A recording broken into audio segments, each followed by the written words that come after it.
I've been raising my kids on my own ever since my ex-wife disappeared into a drug-fueled mess, but now I've fallen for her sister who's still grieving her late husband, and I'm terrified of ruining the only real family we've got left. I, 32 male, am finally at a point where I can't stand this anymore. I've been in love with this woman, 27 female, for a very long time, maybe a couple of years at this point, and I'm not sure if I should just kill it or attempt to make something with her. I met my ex-wife, her sister, when I was 23 years old, and the relationship developed very quickly, and by 26 I had my son and daughter and had gotten married. However, within months of being married my ex-wife had an affair, but worse than that, the man she cheated with gotten her into some hard drugs. After confronting her on this, she said she was going to get help, but instead she left in the night. I haven't heard from her in 4 years, and last I've heard she's still with that guy and are homeless in Las Vegas. Not sure how true that is, but being focused on holding it together for the kids, I really don't have the time to chase her down, nor do I even want to after what she pulled. I ended up getting a divorce in absentia.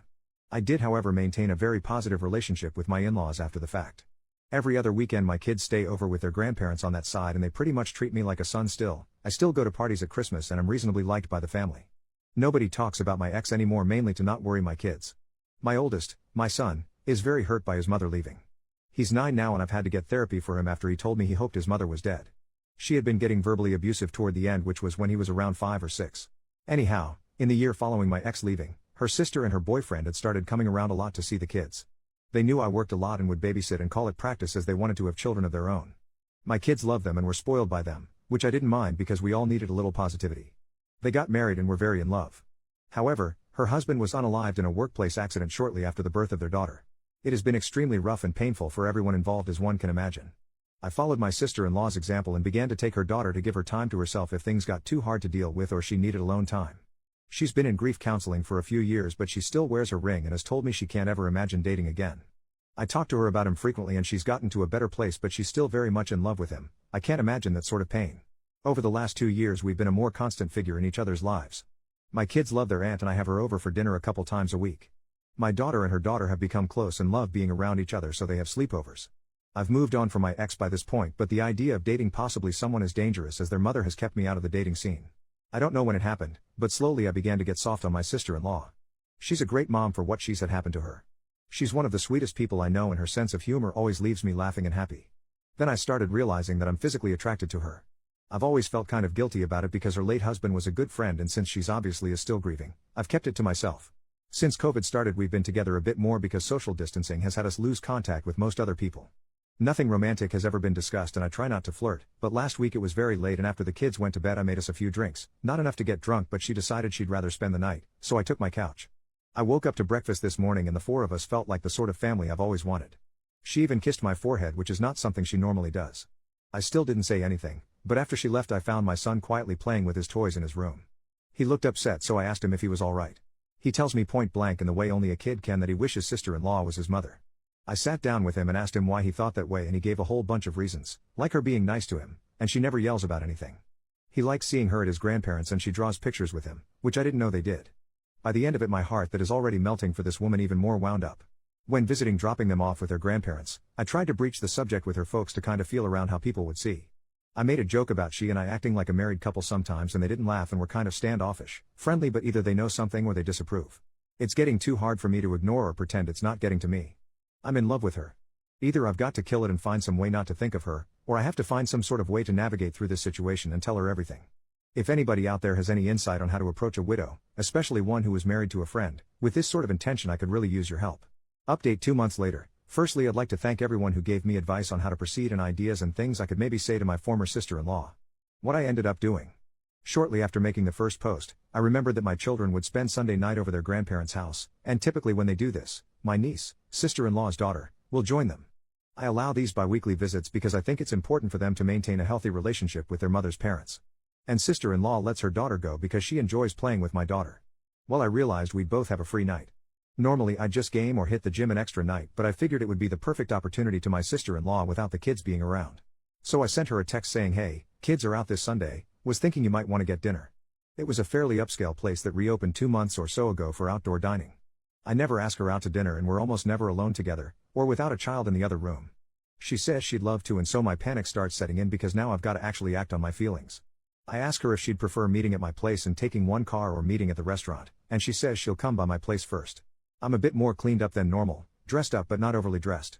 She shows up and my God, she's in a very nice evening dress, makeup, not something she normally wears, really looking stunning. I must have been slack-jawed for a second, I had to be lol.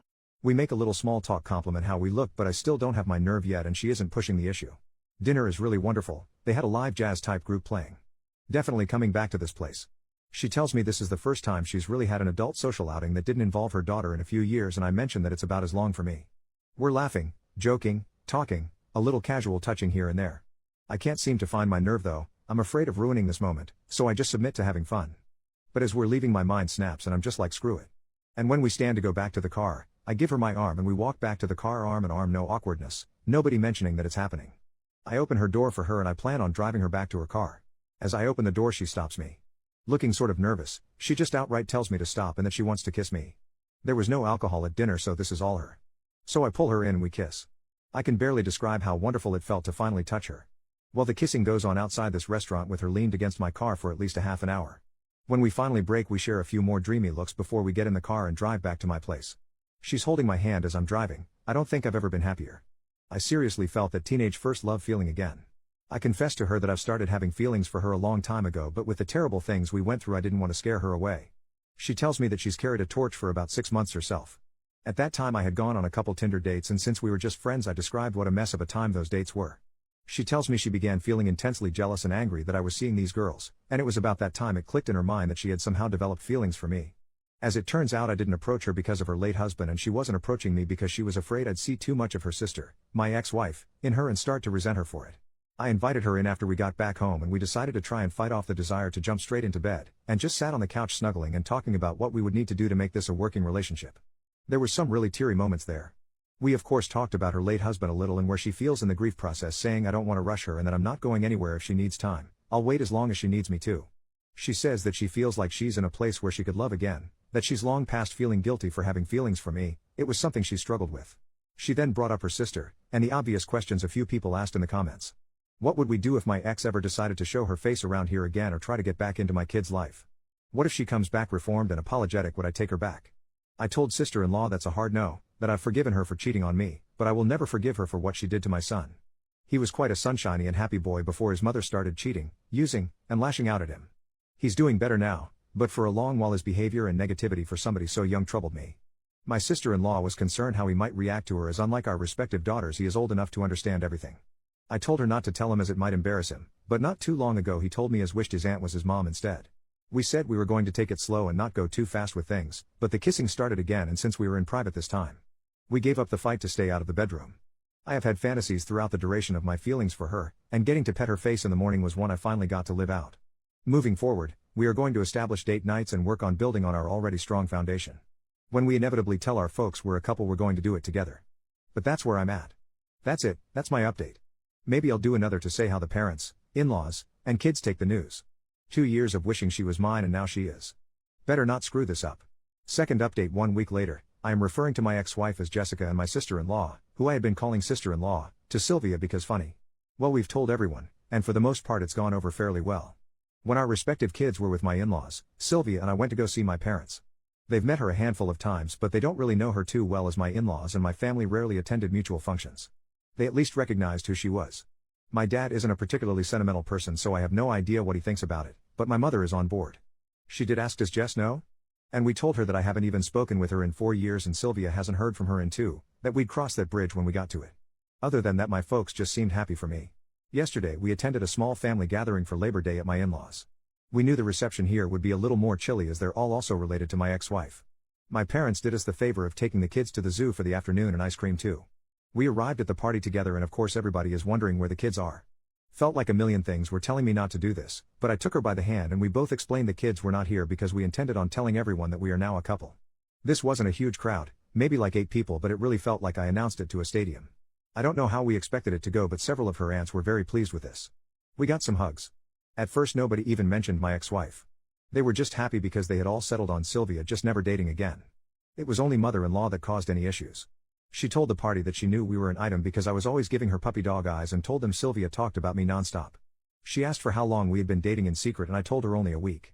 She scoffed and told me that she didn't think starting a relationship off by lying would be a smart move. She then accused, albeit it in a joking manner, to the guests that Sylvia and I had vanished at a pool party in June to smooch. Her mother and father asked to talk with us after the party and asked us just how serious things were, and like my parents asked whether my ex-wife knew or not. When I said no and that her opinion shouldn't matter given she abandoned her family 4 years ago, they said they would be more comfortable with everything if I was to tell Jessica that I am now dating her sister. They are both intensely afraid that my ex will return sober and renewed, make an attempt to make amends, discover that I am now in love with her younger sister and relapse. It sounded to me as if they knew something I didn't, and as it turns out Jess has been calling and talking to them for a year now and they just haven't told me. I was upset they kept this from me. Sylvia was very upset too, because not once after her husband's death has Jess ever tried to call her. They show me her Facebook profile, the one she blocked me from, and there she is looking pretty normal, not like a burned out husk. I have to admit that seeing her not looking like the junkie she became when she left made me feel a little better, and Sylvia too. Her parents kept their contact with her a secret because she is ashamed of what she's done and feels that she's deserved to lose her kids and couldn't face them after all that happened. Sylvia's parents gave me her phone number and asked that I please call her and speak with her. I told her that my feelings for Sylvia are real and there is no chance I reconcile with Jess. My father-in-law seemed to nod in approval, but Mill honestly looks like she was hoping we'd fix things. After we left I talked to Sylvia about it, and though we discussed it before, a circumstance where Jess returns, we decided to revisit the conversation in light of these new revelations. I told Sylvia that I am in love with her, my whole heart is hers, and that my feelings of love for her are something deeper and stronger than anything I ever felt for my ex-wife. She ends up crying from the stress of the situation, anger with her parents for keeping secrets, and anger with her sister for not calling her or offering condolences at all after her husband's death. She then admits that she is afraid I might leave her if her sister returns, and I assure her this will never happen. It took some long hugs and a lot of kisses to smooth over the situation, but by the time we went to pick up the kids, we were holding hands together again and feeling more connected than ever. She's been spending the night at my place pretty frequently since we've been together. So that the kids don't see anything, I've been setting my alarm for 5 in the morning, getting up and moving to the couch. Well, the morning after we decided to tell the little ones what is going on. Our daughters seemed very happy, but they are too young to really grasp what's actually taking place. All they know is they can play together more. I did take my son aside, just me and him, and asked him if he was okay with this and what he thought about it. He asked if we'd all be living together. I told him maybe someday. He asked if this made his aunt his stepmom now, and I said he's free to call her what he's comfortable with and I will respect it, and she would too because we both love him. He then asked me a lot of questions about his own mother, things he had never asked me before, and I answered pretty much everything he wanted to know. I toned some of my answers down a bit. He's learned a little about the dangers of drugs from school programs, and I was finally honest to that degree when I told him his mom had a problem and she made some bad choices. He asked me why his mother didn't love him, and that broke my heart. I assured him the best I could that his mother did love him, she had just made a lot of terrible mistakes and that sometimes adults just don't do the right thing when they should. He asked me if I still loved her. I told him that I hoped she would get better and that I don't want her to be sick anymore, but that she hurt me and him so badly that I couldn't love her like I did before. I'm not sure he got all of that, but I tried explaining it to him the best I could. All that aside, he has been so much happier and less withdrawn since Sylvia has been with us, and he's always going out of his way to do all the typical kid stuff to impress her that I did with my own mom. At the end of the day, I still have that phone call with the ex to dread. But, having Sylvia with me, being able to kiss her and hold her at night, it really puts some joy back into me that's been gone for a very long time. I don't think I even knew how unhappy I'd been all these years until I realized how happy she made me feel. We've been doing all the happy young lover stuff. She's been leaving me love letters in my work lunchbox, even little poems, and I had flowers sent to her place of work. She mentioned she had told me that a few of the ladies at work had been trying to get her to ask me out for several months, so I figured the flowers would both make her happy and be a firm thank you to the office girls, lol. Thank you for everyone who commented or sent me messages on the first and second posts, they really made my day and helped me keep my cool to confess to her. Feel free to ask me anything, but I think this just about does it for my updates. Third update 2 months later. People have been asking me for an update for a couple months now, so I figured I'd finally sit down and do one. What you're about to read is a comment I wrote like last week, and I've just copied and pasted it as it's pretty much good enough to be a post. It details for the phone call with my ex-wife went and a little more info. I did talk to her a couple months ago. I keep going to write an update for this, but life got pretty hectic. I did write like a 10-paragraph update like a month ago, but my laptop crashed, so I lost it and got discouraged. The ex-wife is in a much better place and is in recovery. 8 months clean by this point. She finally told me the details of the affair and how things happened, how she got into drugs. Not stuff I really wanted to hear, but she's trying to get her life together, and as much as I dislike the things she's done to me and the kids, I want her to get healthy. I shouldn't, but I worry about her still sometimes. Anyhow, I got around to telling her about Sylvia and she was dumbfounded by it. When I first met my ex, she was 19 and Sylvia was 14, and in her mind she always viewed her as a kid in regards to me, which to be fair I did use to refer to Sylvia and her kid sister. But when she remembered that her sister is a fully grown adult who was married and had a child, that her hinting I was a creep stopped. She did ask if I had feelings for her while I was married, and I denied that. We talked about the kids and she was really regretful and crying throughout the conversation. She has no idea how she'd be able to face them again. I wanted to say something reassuring, but I don't want to give her the impression that I want her in their lives. Cordial, even friendly, but I'm not going to be stupid. She and Sylvia talked for a while too. I didn't eavesdrop intentionally, but from the bits I heard and what I was told, they talked about Sylvia's husband. As it turns out, my ex had gotten arrested for a breaking and entering that week and spent it in jail. She didn't even know he passed until a couple weeks after the funeral, and by that point she felt saying anything would make things worse. Things went as well as could be expected. Sylvia, the 3 kids, and I have been spending almost every day together, and I haven't been happier in years. My son and daughter love all the motherly attention they've been getting, and I'm really loving getting to learn more about my little niece. Life's good. Busy, but it's good. Thanks for asking. If anybody has any questions or comments, I'd be happy to answer what I can when I can, but during this season my workload increases dramatically and I don't have as much time to be on here as I did when I first posted. I'm so glad I got up the nerve to try with her. I love her so much. I've been so long without a romantic partner, that I forgot what being in love, or feeling loved felt like. Now that I remember, it's shocking to me I didn't realize how alone and miserable I really was. I mean, for Christ's sake, we played Scrabble last night and for some reason it made me ridiculously happy, lol. Fourth update: 1 year later, it has nearly been a year since my former sister-in-law, Sylvia, and I decided to begin dating. A year later and we are living together and I couldn't be happier. We're currently living together and are in the market for a new home. Our children are really benefiting from having 2 parents around to care for them. Our daughters have begun to call each other sisters and my son is accepted in the same way. They're basically just normal siblings. It is interesting with my son. When he is talking to his friends or teacher he refers to Sylvia as his mom, but when calling her or talking to her he still calls her auntie, and our daughters are the same as I am uncle. It confuses some people we meet, but it's always an interesting story to tell. We haven't had much contact with my ex-wife since my last post, though from what we hear she's doing much better. Has a halfway decent job, a boyfriend, and is keeping clean. I don't like to think about her being reintroduced into my children's lives, but if she continues to be a clean and well-rounded person, it will make it much harder for me to deny her visitation should she seek it. Not just from a legal standpoint, but from a moral one as well. Neither Sylvia and I look forward to that day, but the worries seem way off. Her parents have stopped their prodding into our business and haven't tried to force the ex back into our lives as we feared. Our kids spend the weekend with them now, as my 2 are already doing that beforehand. So Sylvia and I get to spend Friday night and most of Saturday to go on dates and have some alone time. Our mutual friends were all pretty surprised by this and have been very supportive as well. They try to be polite and not mention my ex-wife, but every so often it does come up. Mostly everyone is just happy that we've found happiness together. One side of the family that I failed to mention in all of this was the family of her late husband. As you might expect, her daughter still sees them regularly, and they are very happy and accepting of the relationship. His father even told me point blank that he was glad it was me, because he thought he would hate his daughter-in-law bringing some strange man into his granddaughter's life. We haven't had many gatherings, but the few get-togethers we have had have included them, and will always include them. Speaking of her late husband, Sylvia and I have talked quite a bit about our feelings, and she's even had me come along to one of her therapy sessions, because despite everything going so well, and the immense and wonderful love we have for each other, his memory and presence will always be a part of our lives. She decided on her own that out of respect for me she had to take her wedding band off, something that caused a lot of sadness, as you can imagine. I told her that she didn't need to do this, and were we to get married, she's got 2 hands. After I said this, she began to wear it on a necklace instead. She wears an engagement ring now.